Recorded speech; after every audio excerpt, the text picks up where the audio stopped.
Y en esta oportunidad vamos a estar conversando con alguien a quien yo tengo el placer de poder presentarlo. Él es Eduardo Dalmaso, doctor en Ciencia Política, profesor de Liderazgo Estratégico en la Maestría en Negocios de la Universidad del Chaco, en la Universidad Austral, profesor de Análisis Estratégico en la Maestría en Negocios de la Universidad Tecnológica, director de tesis de la Maestría y Doctorado en distintas universidades, escritor con más de 10 libros publicados, profesor del seminario referido también al liderazgo en la Universidad Nacional de Córdoba. Y a él le vamos a dar la bienvenida a Eduardo Dalmaso. Hola, profesor, ¿cómo le va? Bienvenido a No La Ven, bienvenido a Neuquén Rock. Muchas gracias por la invitación. Muchísimas gracias. Buen día.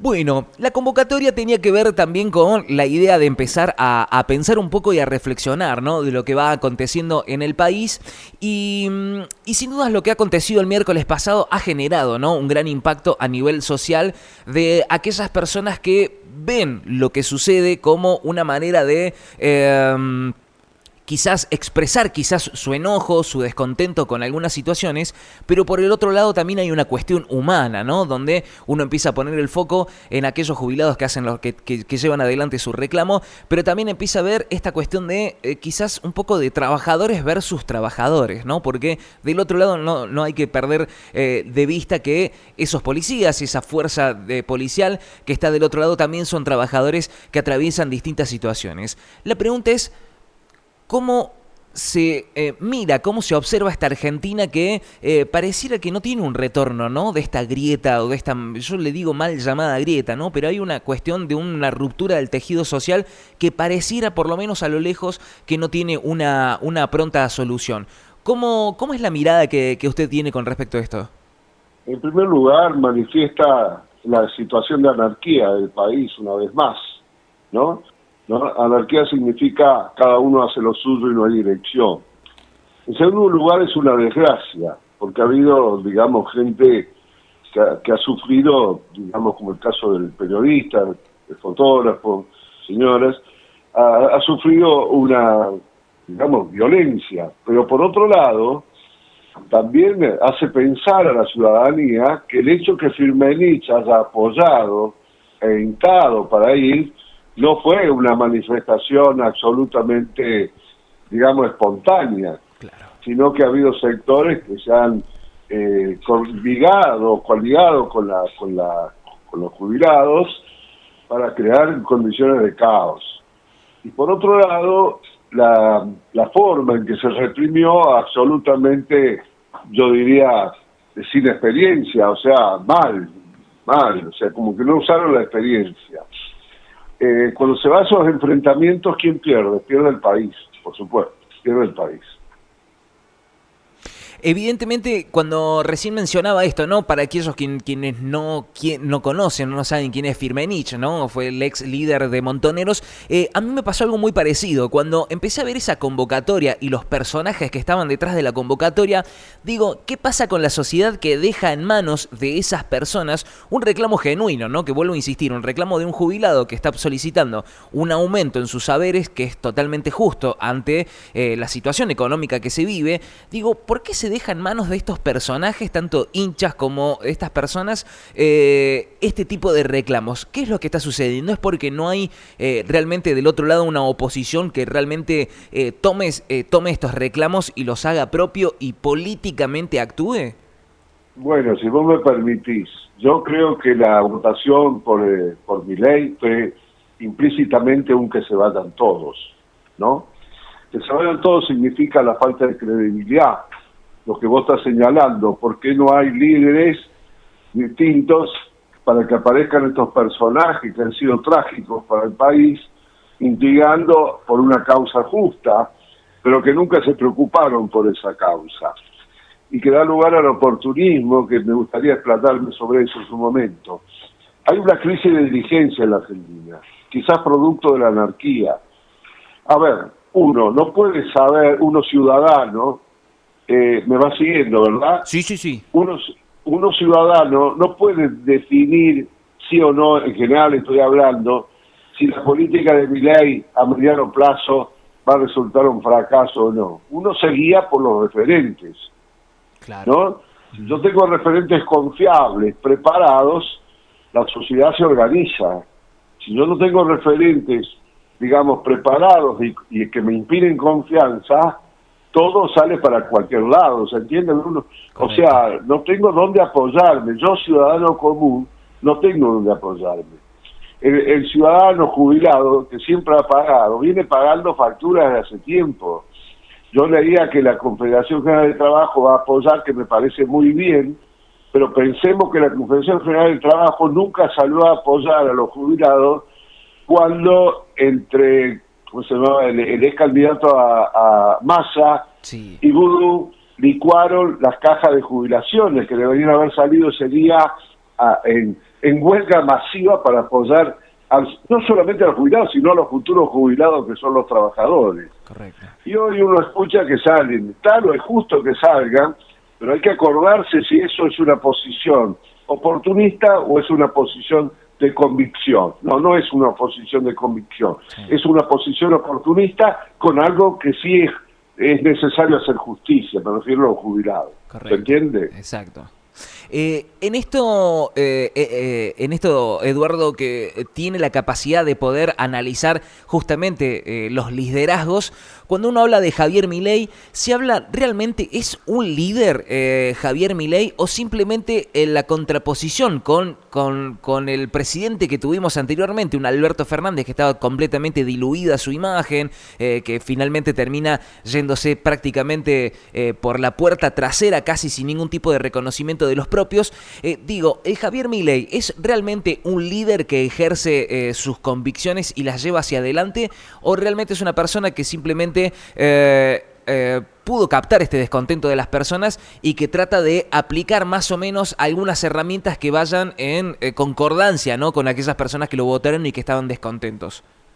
Yo pienso que podemos dividir en dos la cosa. Los líderes no son solamente personas éticas y confiables, hay líderes de todo tipo. Claro. Pensemos, para el gran público, para todos tus oyentes, que Hitler fue un gran líder y fue absolutamente negativo para Europa, para la sociedad alemana y para la civilización. Yo creo que él es líder de un sector de la sociedad minoritario, se constituye el líder porque él es el que define enfrentar la casta. ¿Qué es la casta? El cansancio de la gente con los fracasos de la conducción política. Él encuentra ese mecanismo de comunicación, lo hace con énfasis y tiene seguidores. Hay un hartazgo de un sector o de la mayor parte de la sociedad, una clase política que no ha sabido ponerse de acuerdo, que se mantiene en antagonismos viscerales, que no saben que una sociedad en crisis necesita acuerdos básicos comunes y que si no el desangre va a ser permanente. Él expresaba ese grupo, que es mucho más que el grupo que lo sigue como líder, porque representó la posibilidad que ganara.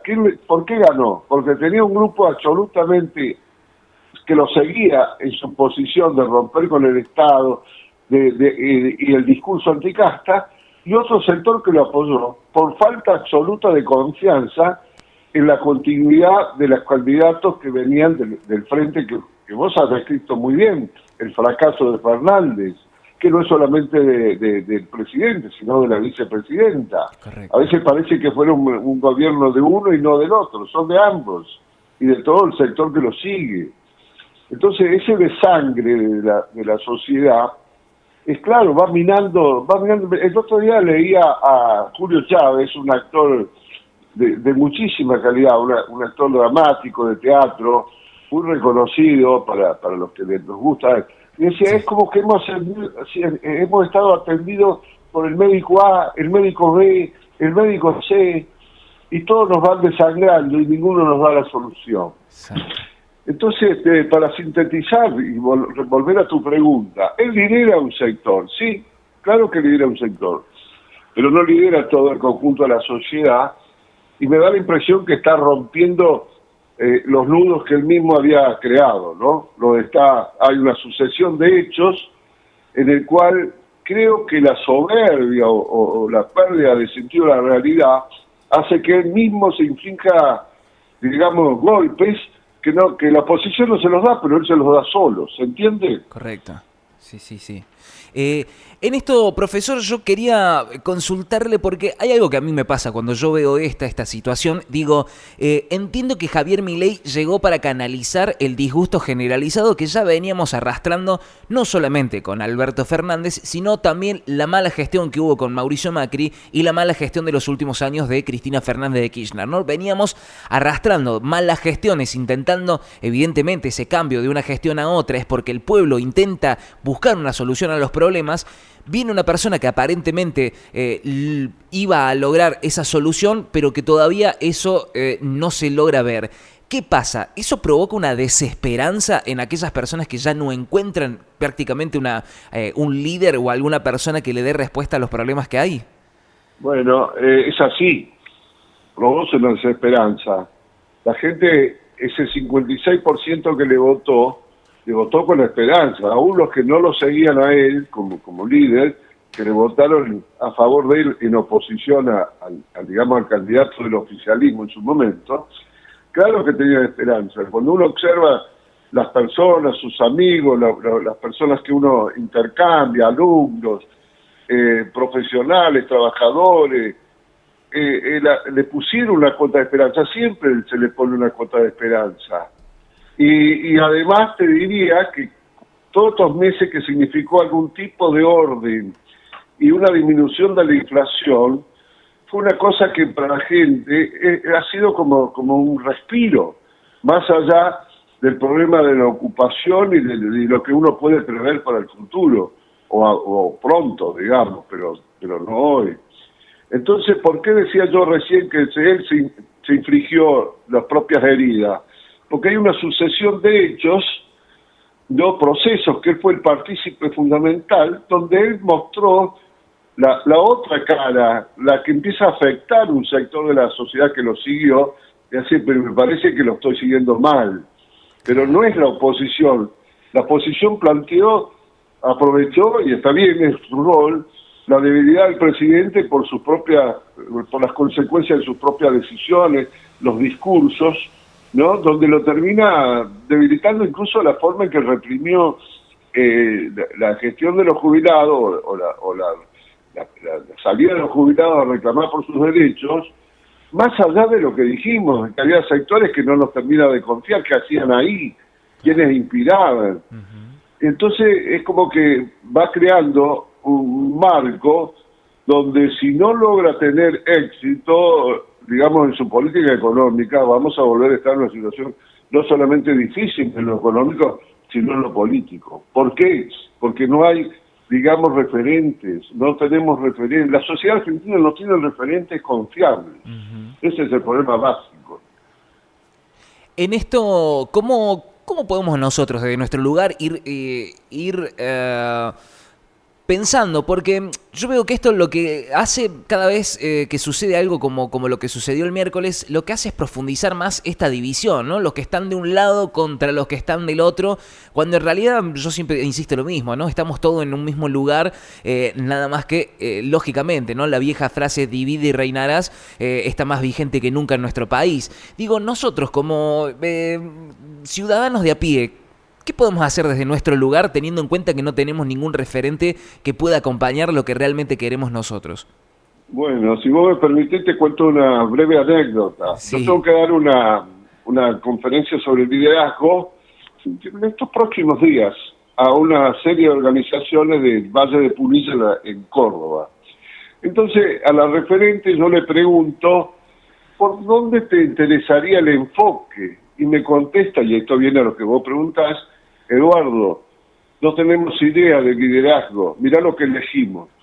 No se refería a Milei, se refería a lo que vos dijiste, o sea, a Cristina, a Macri, a Fernández, ¿me entendés? Sí, o sí. sea, con una me sorprendió y me hizo tomar mayor conciencia que lo que tenemos que lograr, y los medios tienen mucho que ver en eso, es la reflexión sobre la calidad de las personas que intentan ser o son referentes. La calidad se refiere a la calidad ética y a la calidad intelectual, pero no intelectual de libros, intelectual en el sentido de la capacidad de pensar más allá del día a día. Por eso hablaba, diferenciaba el oportunismo de una concepción, de una convicción, ¿no?